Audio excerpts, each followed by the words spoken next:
he was awarded for some community work which he did. So great work, my friend Vinu.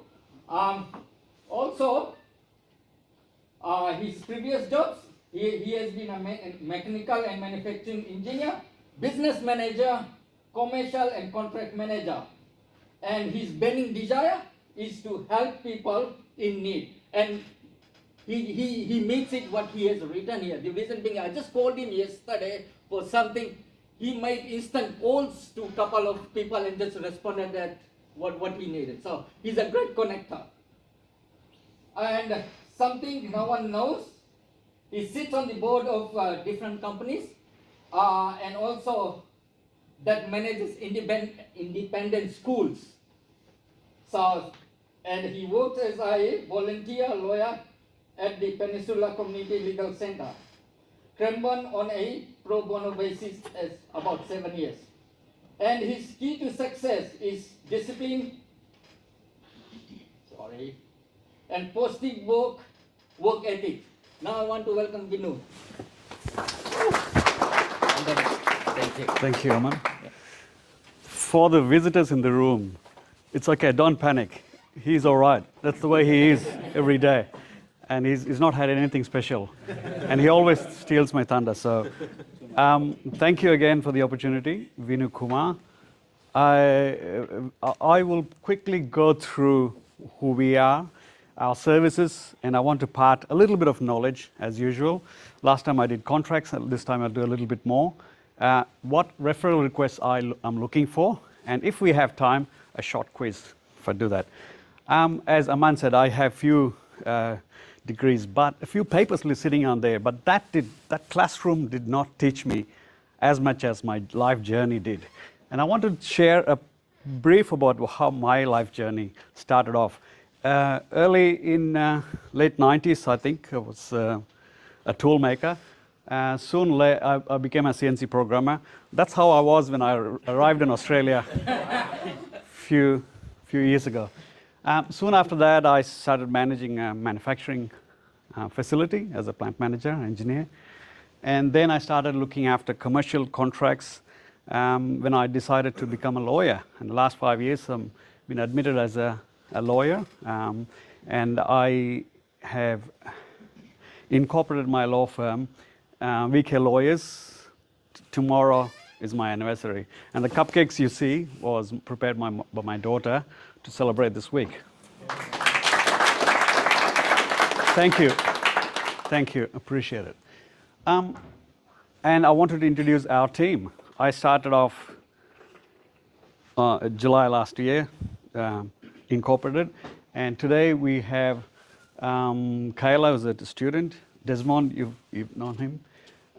Myself, my wife Rajni, and Hina. And we do this for the more important team, which is that one, Sneha. She's a registered nurse. And the last one is my daughter, who's what she's doing. She's a scientist. Thank you. She's a scientist. So, very briefly about contract administration. Now, this is our services, and I've dropped down to 4 main services only. Contract administration. Now, I've been in contracts and looking after contracts for nearly 18, 20 years. And I can tell you one thing. People look at contracts, unlike my friend here, Peter, who will regularly look at their contract. They write the contract, sign the contract, and keep and forget it. One of the main things we need to do with the contract is monitor it. Similar to what you do with your employees, you monitor your employees every whatever period, performance monitoring. Similarly, you have to monitor the performance of the contract. And these are the services I would like to offer in terms of contract management. More importantly, the pricing. I have come across many contracts which says, the contract says that you're allowed to do a price escalation, price increase. They don't do it because they don't look at the contract. Once it's filed safe in the shelves. In terms of commercial contracts, I can draft and review any type of contracts and agreements, whether it is joint ventures, shareholders, sale and distribution, non-disclosure, terms and conditions of products or services. and many, many more. Any contracts you can think of, I can do it.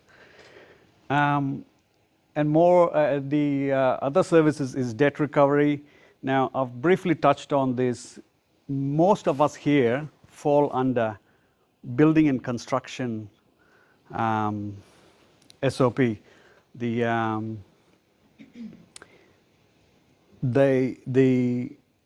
payment systems for under this act is very strict. So if you invoice them, anyone under this act, you must get paid within 21 days. If you don't get paid, you have other repercussions with that. Other debt recovery tools we have, you can letter of demand, statutory demand, I touched on this last week. If you have a very strong case, you can raise a statutory demand. Again, they have to respond within 21 days and you become a secured creditor, which means you have the power to go and liquidate that business to capture your money. Judgment and enforcement. In terms of business, sale and purchase of business, I've done quite a few sale and purchase of business with my friend Meena there. A change of ownership. I've been involved in some shareholder disputes, if there are any shareholder disputes. Company constitution updates or any kind of document updates. Director's duty. I give education about what director's duties are. We're all most of us are directors in here. And there are certain statutory duties, which is called the fiduciary duties, which some of us know, of course, but I educate them. I can educate that during our one-to-ones. And I want to touch on unfair contract terms. This is recently reformed law about unfair contract terms. In the past, we used to have these unfair contract regulations, but they were all mostly common law principles. And now it's embedded into the contract under the ACL, which is the Australian Consumer Law. And there are three main points we need to understand. To prove an unfair contract term, all I need to look at is if there is a insignificant imbalance, protect the legitimate interest, and it causes the detriment to whoever applies that contract to. And therefore, and that's now inbuilt into the contract since November last year.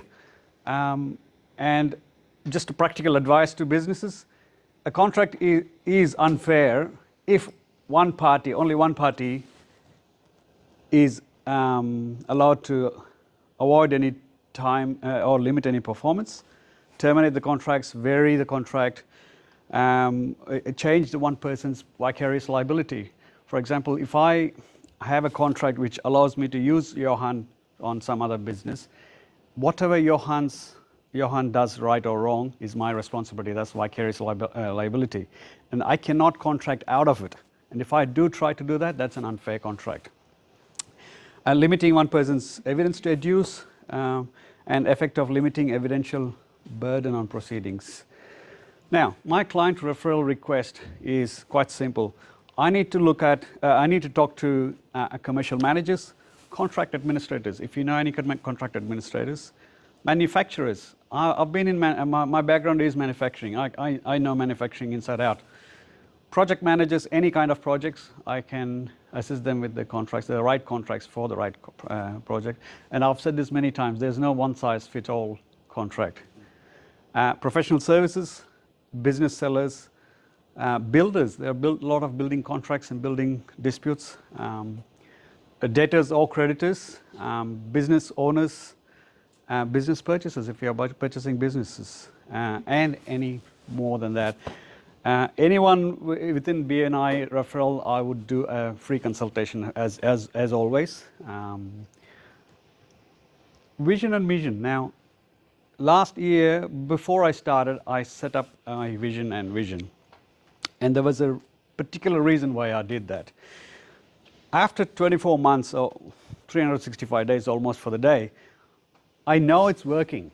And the reason I know it's working is over the last few months, I'm not expecting you to read it. I've got a lot of reviews, and all the reviews, I get the words I used in my vision and mission statement. This is after I wrote the vision and mission. So this means that I am on the right track, and my plans are on the right track, and what I do deliver what I promised to deliver. Now, that's all I wanted to say, but I have a quick questions, a quiz, just to make sure that you are listening to me over the last few weeks. Is it legal? A business assists in its affiliate company to set up selling price. Is it legal? Well, it was a trick question. It is absolutely legal because it is an affiliate company, it's its own company. Your own company, you're setting up prices, not a problem at all. A distribution agreement, I'm distributing some product to somebody, and I'll prevent the seller of that product selling the product below a specified price or above a specified price. Is it legal or illegal? Illegal. Okay. Selling a product below a certain specified price is illegal. Yeah, but the prevent is not. Selling a product above a specified price is illegal. So resale price maintenance is illegal. You can set a maximum level, but not the lower level. Registering a business at PPSR, does anyone know what PPSR is, except for a few people? It's a personal property securities register. When you're buying a large asset in your business, you must check if there is a security registered to that. Talk to me if you need to know more about that later. Can liquidated damages be capped in a contract? Yes. Yes. Yes. Good. It can be capped, and I would strongly recommend, if you're looking at a contract, put a cap. $100, $1,000, whatever it is, put a cap. Don't leave it there. Thank you very much. Appreciate it. What's the QR code for? That's my contact details, sorry. Yeah. Thank you. So they take us to a Russian website. Yes. Thanks, Vinu. That was an amazing presentation. Thank you. Guys, if you have questions, please take one-to-one with Vinu. And now that we know what he does next, Vinu, that is the next week. Now, I have part of the meeting. I have a visitor. I have a referral. I have thank you for